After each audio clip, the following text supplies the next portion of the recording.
God, please let's not destroy this country. Please, I beg you, DSS. Is Tinubu not a criminal? DSS. Did Tinubu not lie in Brazil? DSS. Where should your loyalties lie? Your allegiance that you swore, is it to the person of the president or to the Constitution of the Federal Republic of Nigeria? You must clarify this to Nigerians, because the president as a person, yes, is the commander-in-chief of the armed forces of the Federal Republic of Nigeria, but he also swore allegiance to defend the Constitution. So if the president, in this case Tinubu, is engaged in an unlawful activity or gives an unlawful order, will the DSS just blindly defend the president rather than defend the Constitution? So Sowore said criminal official Bat has gone to lie shamelessly. Is Tinubu not a criminal? And did he not lie in Brazil that corruption no longer exists? In Nigeria, how can the president say there is no more corruption in Nigeria? Is that true? Is that not a lie? Now, how do you explain the question of the 460,000 US dollars forfeiture that Tinubu has been linked to? It has been explained away, but this is a conviction by plea bargain that happened in the United States, and Tinubu has not denied it. This was a conviction that was issued by a court. The fact, a court in the United States, the fact that he was linked to it and he has not denied it, can we say really that he is not a criminal? You mentioned here, DSS, that it would disparage Nigeria in the Committee of Nations. The fact that Tinubu was linked in time past to drug cartels in the United States, does it not disparage and bring disrespect to Nigeria in the Committee of Nations? Why?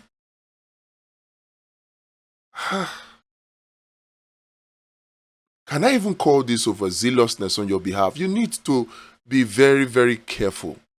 Your allegiance should be to the Constitution of the Federal Republic of Nigeria, not to the person. It is not your place to defend the president, even when he is giving an unlawful order or he is engaging in an unlawful activity. That is not your position.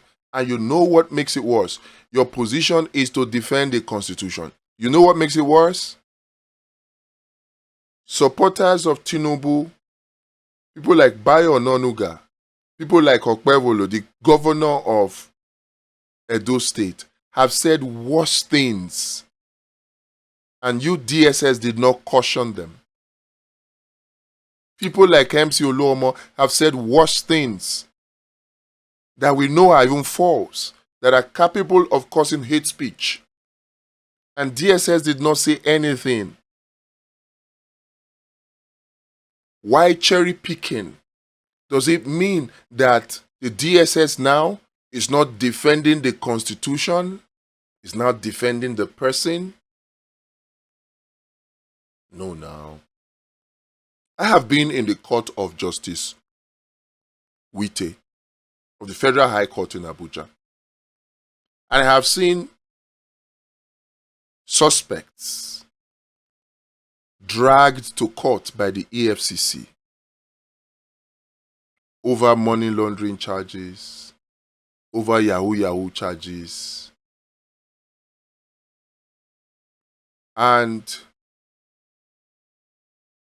they come with a plea bargain But one thing happens first.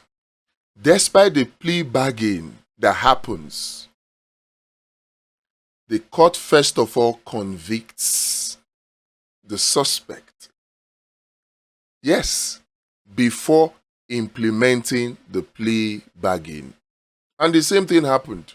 Even though people like Festus Keyamo has come out to now say that no, such conviction was against the account. A conviction took place. And you and I know that accounts do not exist in isolation. Somebody opens the account, somebody closed the account. So if the account is convicted of criminal activities, of course that is linked to the person who opened the account, who operated the account. And then a forfeiture occurred. Is that not criminality? Personally, myself, this is what has been one of my greatest concern against Tinubu.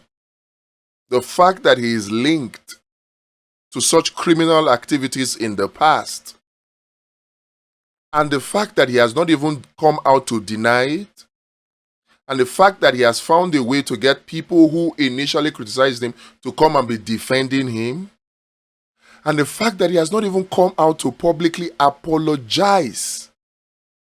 It gives me a cause of concern. A cause for concern. And then you now have a Sowore say what he said. And then God.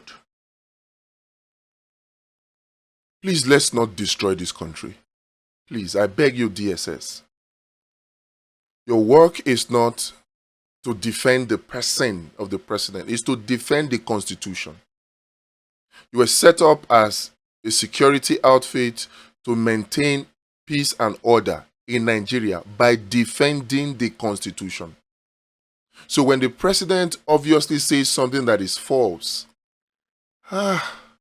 should we not say it is false? If the president has been linked to criminal activities in the past, can we not call it out? Should somebody like a Tinubu that has been linked to crime in the past, should he be allowed to even be president in the first place? And now, rather than you defend the Constitution, the free speech that people have, you're trying to clamp down when you will not clamp down against similar or even worse utterances that are issued by president supporters. And this is not how to run a country. Your action and your activities does not show that you respect the rule of law. And I beg you, please refrain from this line of action that you are taking. Leave Sowore alone. If anything, it is Tinubu that should be apologizing. He should come out and explain what his role was and if indeed he has repented in the $460,000 for feature. And then he should come and tell Nigerians how it is that corruption no longer exists in Nigeria under his administration. This is what he should be doing.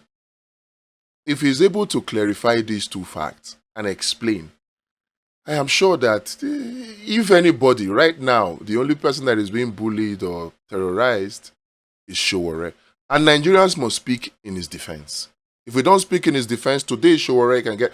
This is Nigeria sliding further and further and further into a dictatorship, eroding citizens' right to free speech.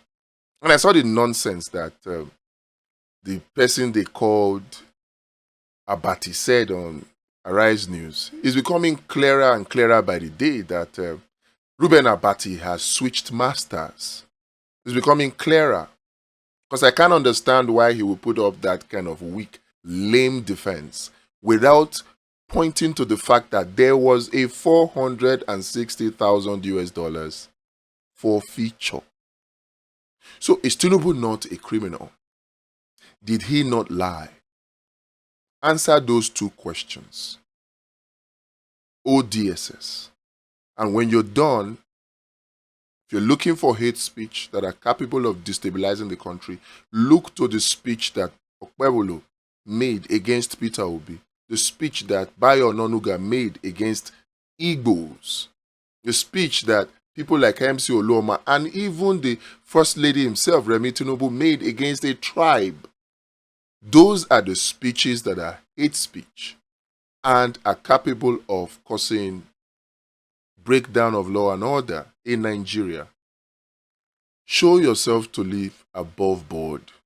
Don't allow yourselves to be drawn to defend the person rather than defend the Constitution of the Federal Republic of Nigeria. I beg you, O DSS.